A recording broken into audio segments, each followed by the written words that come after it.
Hello, what's up? Good morning mga breeder. Nandito naman tayo sa panibagong episode ng JM Game Farm. Alright mga breeder, ngayon magpapaligo tayo ng ating mga month-old. Tara, samahan nyo ako. Let's go!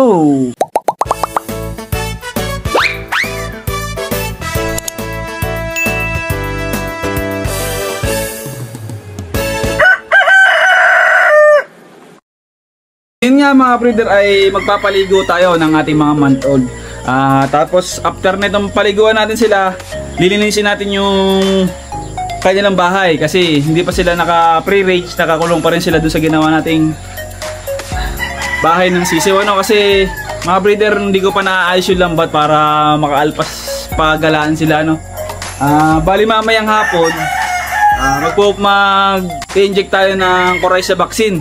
Yung katak nga pala nun ay Sotis, bali liliguan ko na rin ngayon kasi napapansin ko medyo bad trip sila. Mainit yata ang ulo. Kaya yan, nagahan natin yung pagpapatawa. Tapos ngayon uunahin natin itong paliguan. Kasi dapat papaliguan ko yung mga pinurga natin kahapon. Kaya lang, nakita ko yung mga sisiw natin, kailangan nyo ng ligo. Papasilip ko muna sa inyo yung sisiw bago ako magpaligo. Tara! Yan mga breeder, yung ating mga month-old na paliliguan. Bali mamaya, isa-isahin ko yan para makita ninyo. Ayan. Halos pantay sila. Bibilangin din natin yung lalaki. Pero pagkakaalam ko parehas sila hati sila kasi 38 to, nabawasan ng 3. 41 to, nabawasan ng 3, kaya 38 na lang. Yan mga breeder. Sa ngayon mga breeder, okay naman, wala namang nagkakasakit, wala namang nagkakasipon. Inaalagaan ko lang sa palit ng painom para siguradong hindi sila makainom ng mainit, mamaya nga din nga pala magtuturok tayo ng Coryza vaccine para sigurado kasi mga breeder nung last year nagkaroon tayo ng Coryza at nahirapan tayo. Ang pinakahatol sa atin magbaksin tayo ng Coryza. Nagbabaksin naman tayo kasi hindi tayo bumibili. Kumbaga nakikibaksin lang tayo syempre nai-stress yung sisiyo pag dinadala natin doon sa baksina kasi kung ang ano-ano ding hawak na manok doon, kaya mas maganda, mas makakatipid naman tayo mga breeder kung bibili tayo ng vaccine kasi yung Coryza vaccine na yun 3K lang. Yung namatay sa akin na sisiw dati ay 4 na tandang. Pagpalagay natin na 4 na tandang sa 3K na lang para madali ang bentahan. Di ba nasa 12,000? Kasino na yung 3K sa 12? Di ka? Kaya mas mura po ang bumili ng vaccine kaysa walang vaccine. Siya, magtitimpla na muna tayo ng ating gagamitin pampaligo. Yun mga breeder, sa inyo ba tuwing tag-ulan marami ding langgam sa manukan nyo? Dito ang daming langgam Nung nag-uulanan, lumabas yung mga itim na langgam, ang sakit mga gat. Yun, titimplahin ko na yung gagamitin nating shampoo. Yung ginagamit na shampoo is gawa ng Battlecock mga breeder. Ito ang Triple X shampoo mga breeder. Wait lang, kukunin ko lang.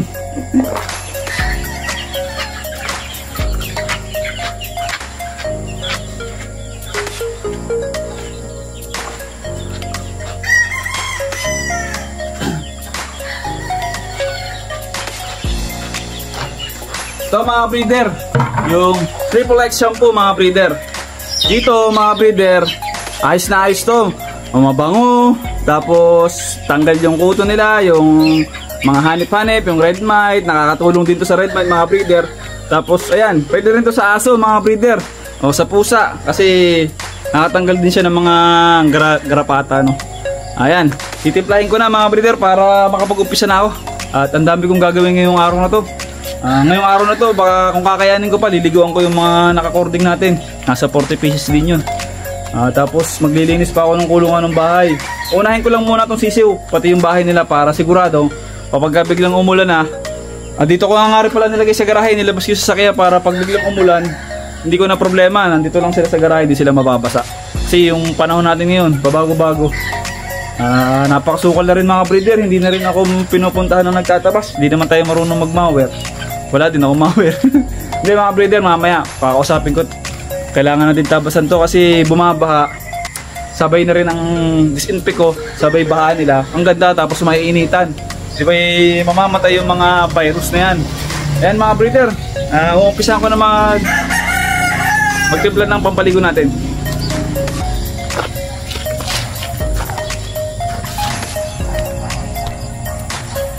Yan mga breeder, dito nga ay gagamit tayo ng dalawa sachet.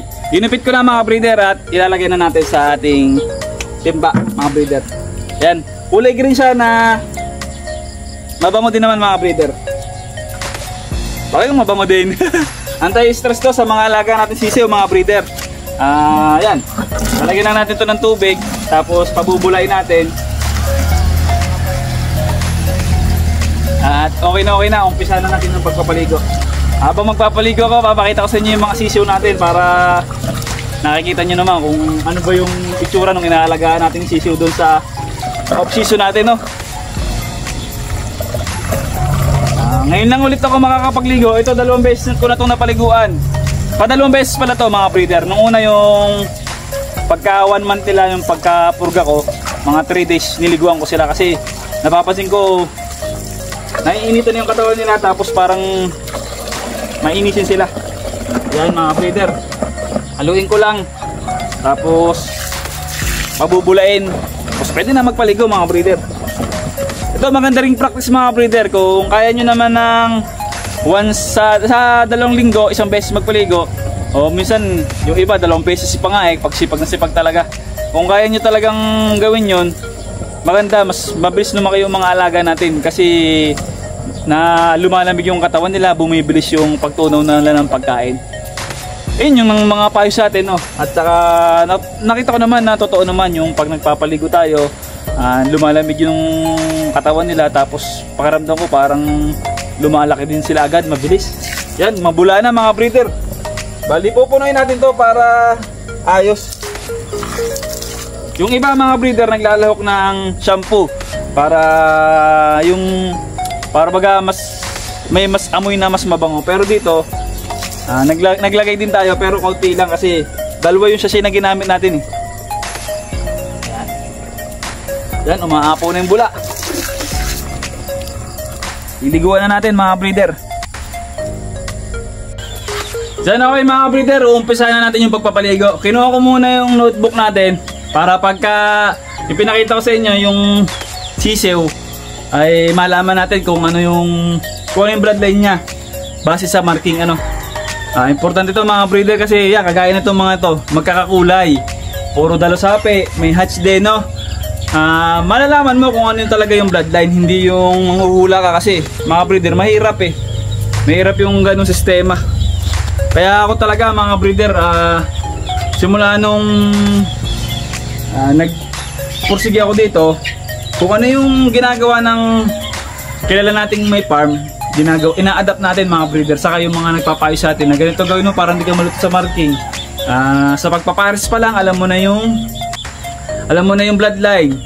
Sa itlog pa lang may marking na, susulatan natin. Halimbawa nagpares tayo ng Gilmore sa sweater. Ngayon mga breeder, pag umitlog sila, agad kukunin mo, lalagyan mo agad ng GS, Gilmore sweater, para kapag nag-incubator tayo, di ba magkakasama sa setter yan. Kapag naglagay tayo sa hatcher, ibubuo natin yung lahat ng GS para ang marking alam natin, hindi tayo malilito, lalo na sa magiging buyer natin. Kapag nagbenta tayo ng inahin o kaya may napaibig sa atin bumili ng pangmaterials, ayun mga breeder, di malalaman nila na Gilmore sweater to kasi yung marking niya double nose o kaya right nose, mga ganun mga breeder, para may sistema kasi doon din naman tayo papunta kaya kailangan nating sundin na din yung mga tamang ginagawa mga breeder kasi papasaan ba at itong munting manukan natin mga breeder, hindi ko naman sinasabi magiging sikat at saka talagang napakaganda. Ibig kong sabihin lang, mapapalago ko din ito mga breeder. Ito naman kaya ako ginagawa para sa sarili ko, para sa pamilya namin, at saka yung pangarap ko mga breeder, no? Ang sarap bagang magkape o kaya mag-almusal, nakatingin ka doon sa mga TV ng manok mo, maganda yung facilities mo, para bang may peace of mind ka mga breeder, ayan, mag-umpisa na tayo at baka kayo mapayak na naman ayan mga breeder, ito yung logbook. Kukuha na tayo ng paliliguan natin. Ayan, okay mga breeder, mag-umpisa na tayo magpaligo. Kumuha tayo ng isang sample natin ng ating mga alaga. Ayan mga breeder, ang marking niya check natin, wala sa paa, sa ilong, right nose. Tignan natin yung right nose natin mga breeder. Base dito sa nakalagay sa ating logbook mga breeder, Ang right nose ay, nasaan ang right nose? Right nose. Yun. Kelso cross sa pumpkin mga breeder. Kaya pala madilaw siya mga breeder. Naka-cross pala sa pumpkin. Madilaw yung pulok niya mga breeder oh. Ayan. Yung marking niya oh, right nose. Yan mga breeder oh. Quality check. Pasa ba mga breeder? Pasa. Liguan na natin. Ang tagal na eh. Kanina pa. Ito yung timba natin mga breeder. Yan. Liliguan na natin mga breeder. Dandaan lang para hindi siya magulat baga. Ano? Mga breeder. Gusto ko itong ginagawa kong ito. Yung pag nililinis natin yung mga paa nila. Lalo pagka yung white peak. Tapos malilinis yung ganito mga breeder. Paalala lang mga breeder ha. Normal pong ginagawa itong pagpapaligo ng sisiw. Kumbaga no animal harm when the making of this video mga breeder no. YouTube. Normal tong ginagawa mga. Baka maano na naman ako ha. Hindi mga breeder, normal naman talaga pinaliliguan natin ng ating mga alaga. Kahit na tao eh, naliligo eh. Yan mga breeder.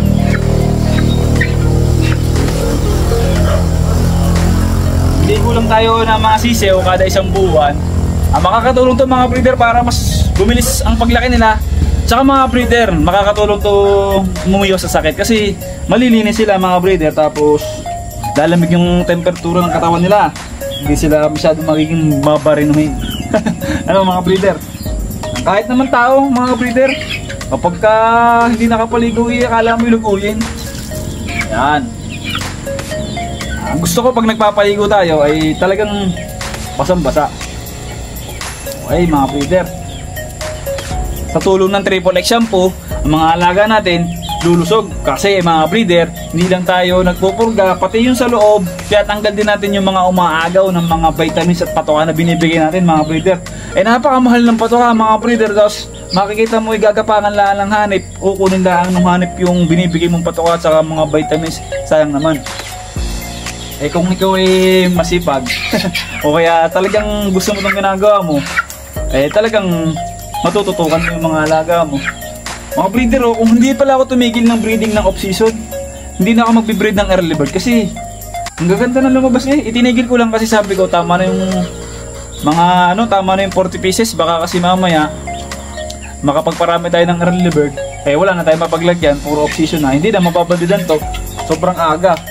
Pero mga breeder, sa akin kung bawa susunod kasi mahal din naman mga breeder nung bayad 8.8 sa WPC. Pero naiintindihan ko naman mga breeder na may bayad na gano'n kasi syempre obligado talagang lumabang kasi mga breeder may 8.8 na eh. Sayang naman yung patman eh. Pero ako hindi ako lalaban. Kumbaga yung mga tropa natin dyan, papagamit na lang natin yung ating in-entry Pwede naman yun mga breeder. Saka kung may nagustuhan yung mga tropa natin panlaban dito sa atin, di bibigyan natin ang pinaka-the best natin. Pero syempre, buyer first muna. Buyer first muna Sila muna yung pumili at yung kumbaga sell the best, fight the rest. Pero hindi mo tayo naglalaban di yung mga tropa natin kapag ka napaibig. Yan.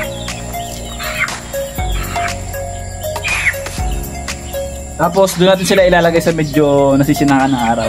Sana hindi nalusot doon sa square pen natin. Yan mga breeder malinis na. Laki ng mata na rin mga breeder. Ayan.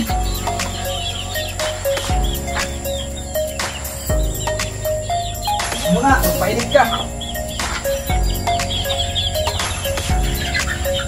Iwan naman tayo dito sa isa mga breeder. Mga breeder, ito ay mga breeder ay right nose din. Di ibig sabihin Kelso cross pumpkin. Yung mga cross pumpkin natin pala ay madidilaw talaga yung pulok Sana makita nyo. Ayan madidilaw talaga yung pulok ng mga pumpkin. Yan. Busog. Quality check mga breeder. Yan. Walang kasipon-sipon mga breeder, napakabango. Pwedeng halkan. Ayan mga breeder Teka, papakita ko yung marking at baka para matutunan ng ibang kabreeder natin nag-uumpisa dyan. Yung marking ko ay sa ilong mga breeder. Yan. O yung kabila. Di ba walang marking Sa paa. Oh, yan, walang marking, ang dumi. Okay, ligawan na natin mga breeder.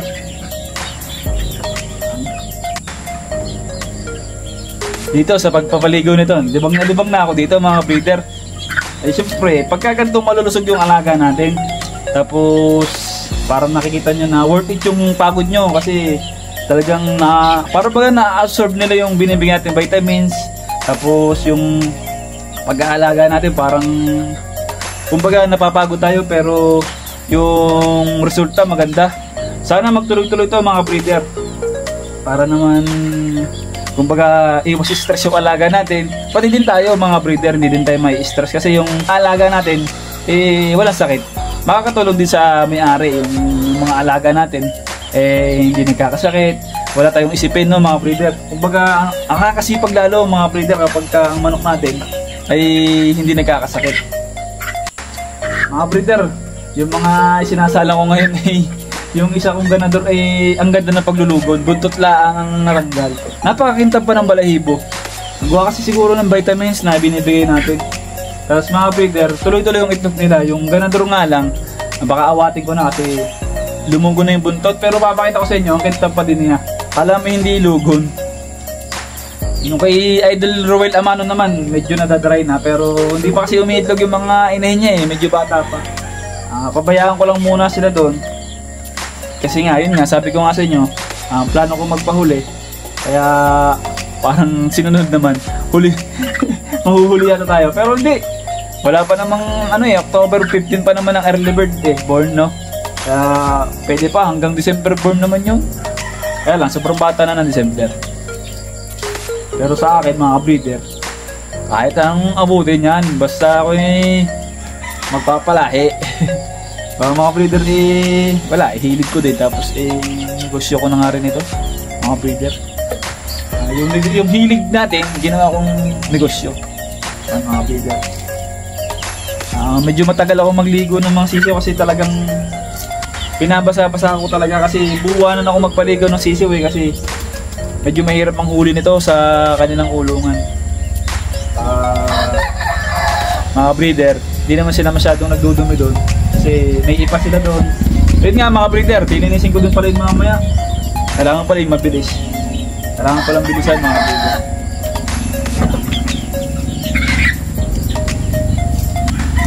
Yan.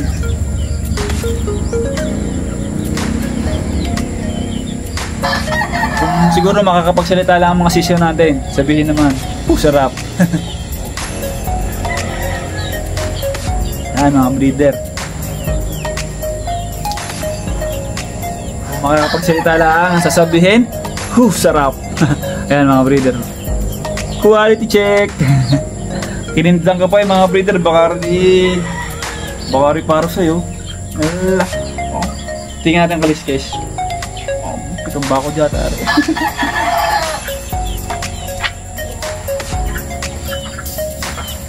okay mga breeder, buwan pa tayo.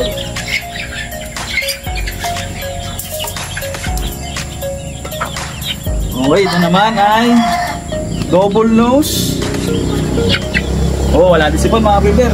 Double nose.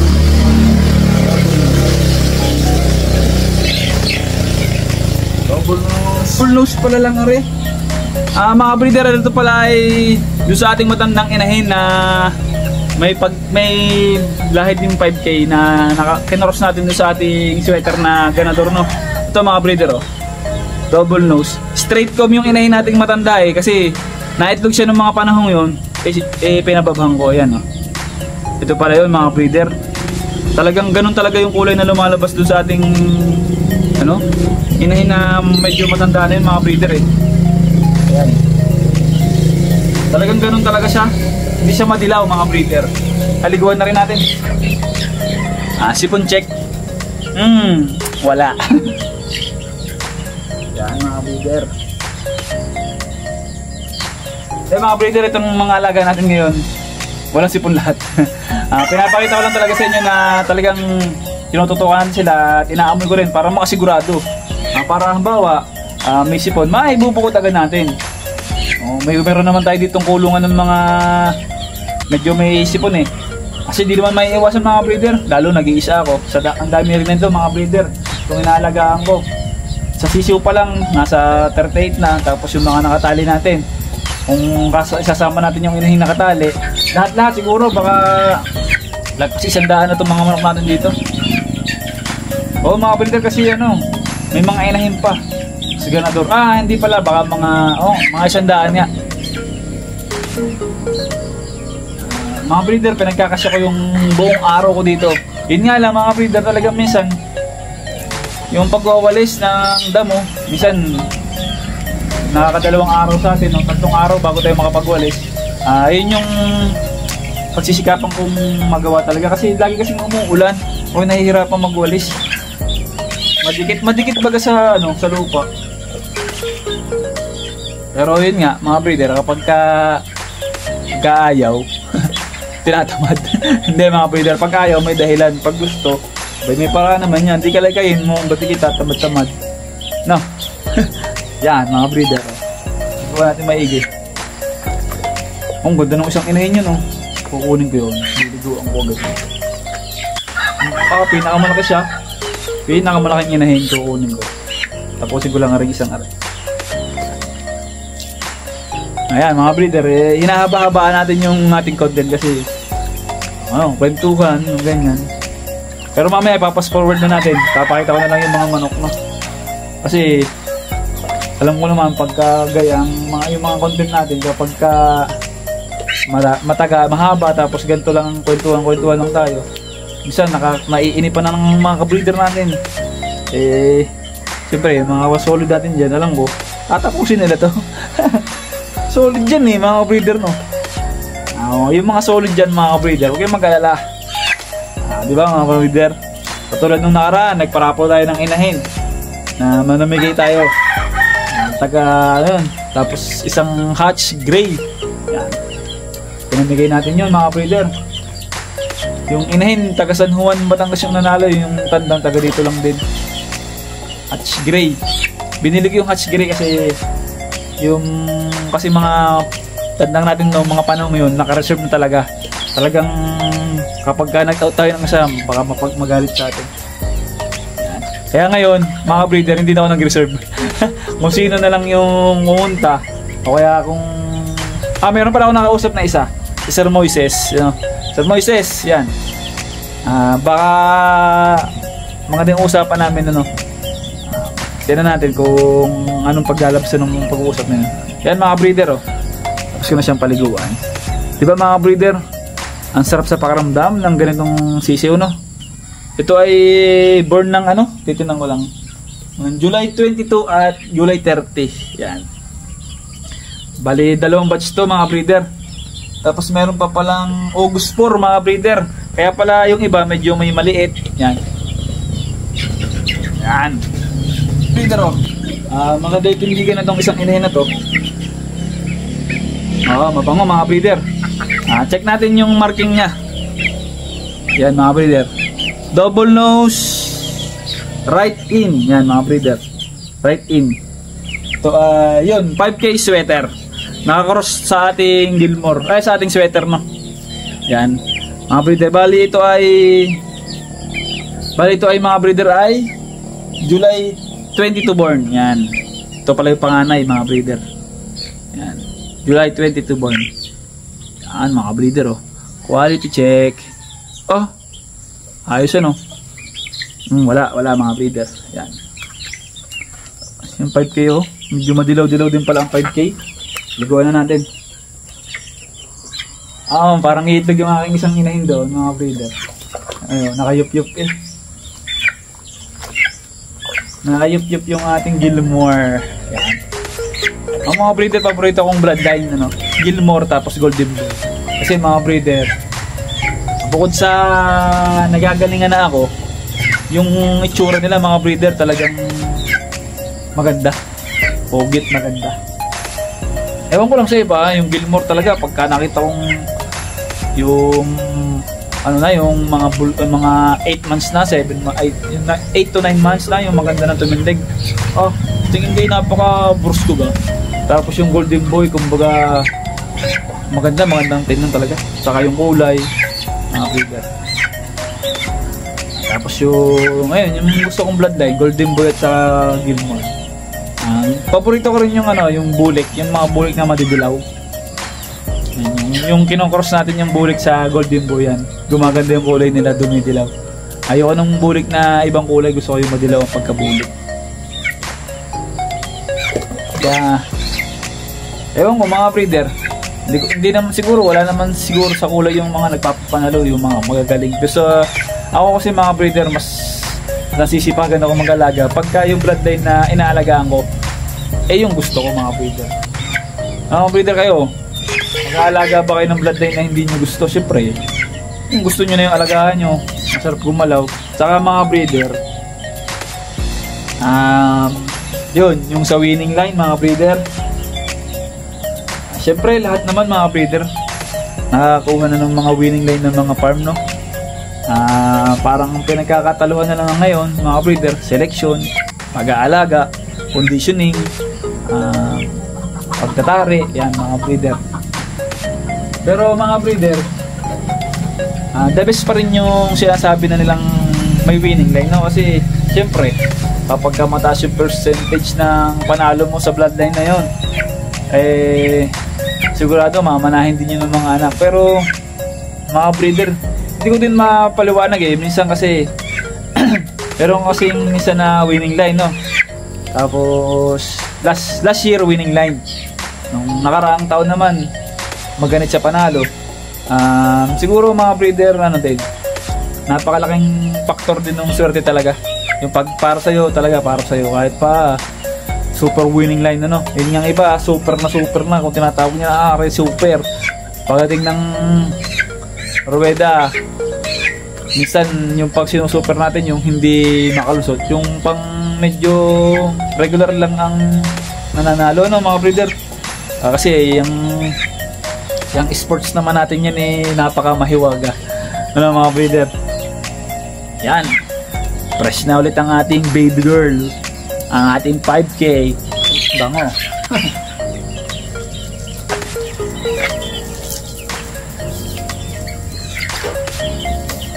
Ito namang hawak ko ay Gilmore. Ito ay EAJ. Bali try yun, pinagpares natin yung try na yun. Ito yung lumabas. Yan, ito ay July 30 born, kaya pala medyo mas maliit sa iba. Pero mga breeder, maganda, wala din sakit mga breeder. Ang marking niya ay right nose, right out mga breeder. Right nose, right out. Yan, liguan na natin mga breeder. Hindi yata nakita yung right nose. Yan, Gilmore. Liguan na rin natin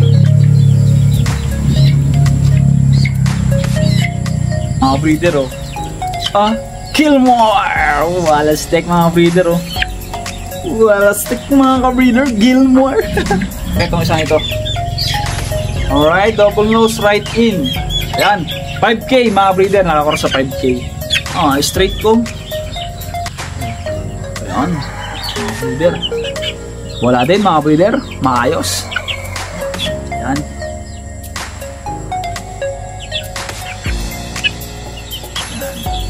bali magpapakita na lang tayo mga breeder ng ilan kasi medyo mahaba-haba to. Yan, 30 minutes na yung vlog, baka hindi nyo na ako panoodin, sumawa na kayo.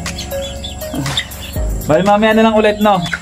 Ang gagawin ko na lang pala mga breeder, papipicturean ko na lang yung sisiyo para sa ending nito makikita nyo pa yung mga sisiyo, no? Paano mga breeder, papasword na tayo. See you soon sa next episode ng JM Game Farm. Salamat mga breeder, at sana tapusin nyo tong video na to, at malaking bagay mga breeder. Salamat. Picturean mo, mga breeder. Kaunti na lang nililinisan natin. Ito na lang, daotin natin yung ipa. Importante rin nililinisan to kasi mga breeder, kapag hindi natin pinalitan yung ipa, maaaring magkaroon ng amag, dumumi, baka makatuka sila ng may ipot na ipa o kaya may amag, baka pag-umpisahan ng pag-ipot nila ng dugo. Ayan, kailangan breeder, nilinis yung kulungan ng mga sisiw. Lalo at sisiw mga breeder. Napakaselang pa nila sa mga ganong edad.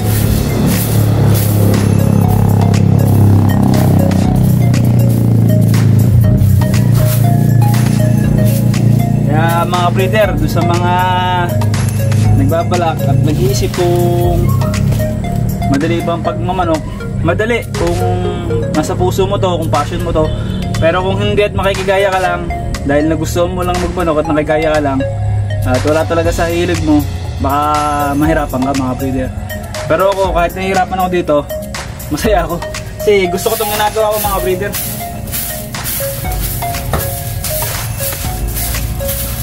Kumbaga mga breeder, nasa iyo yung kikitain mo dito sa pagmamanok.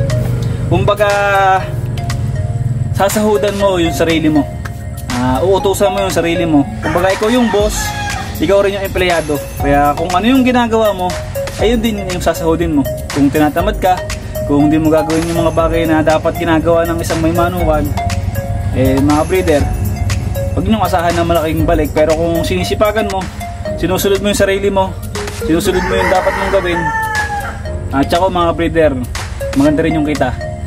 Hindi man ganung sinlaki ng nasa kumpanya, pero mga breeder, kapag napaluguan natin to, kakayanin natin sumabay sa mga naka-uniform naka-uniform na nagtatrabaho mga breeder, no?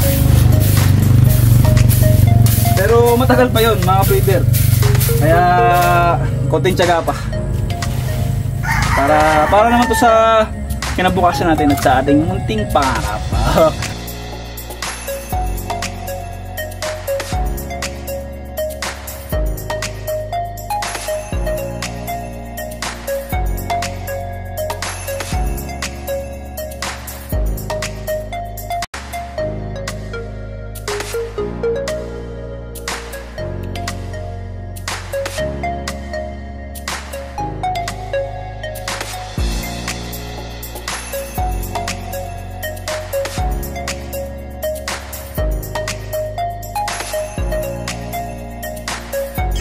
Yan, magandang gabi mga breeder. Akala nyo ba tapos na tayo sa maghapon? Hindi pa mga breeder. Ngayon kasi kahit ilang piraso mababaksinan agad natin. Saka yung bili ko nga pala dito 3,000. Mababawi naman natin yun mga breeder kasi 1,000 dosage, 1,000 na sisiw ang kaya nitong bigyan. Okay, yun mga breeder ay bubuksan na natin. Ang ginawa ko mga breeder, ito, meron na akong pinayelo na tubig para hindi siya mainitan, hindi masira yung gamot natin. Baksin tayo. Ito, may bago tayong pantrok. Madali lang naman mga breeder. Kailangan lang talaga gusto mo yung ginagawa mo para hindi mo na maramdaman yung pagod saka yung gastos. Okay mga breeder, shake well daw bago gamitin. 0.5 yung nakalagay dito. Hindi ko susundin, masyadong mataas. Okay, ang nakalagay dito mga breeder ay para sa 5 weeks old ng sisew. Yan. Late na tayo, magto 2 months na to eh. Okay, baka 0.3 lang yung bigay natin para safe ba mga breeder. Okay,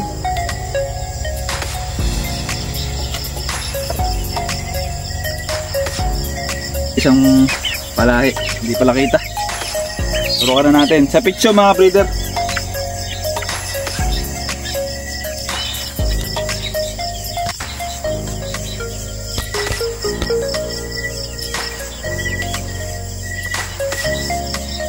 Okay,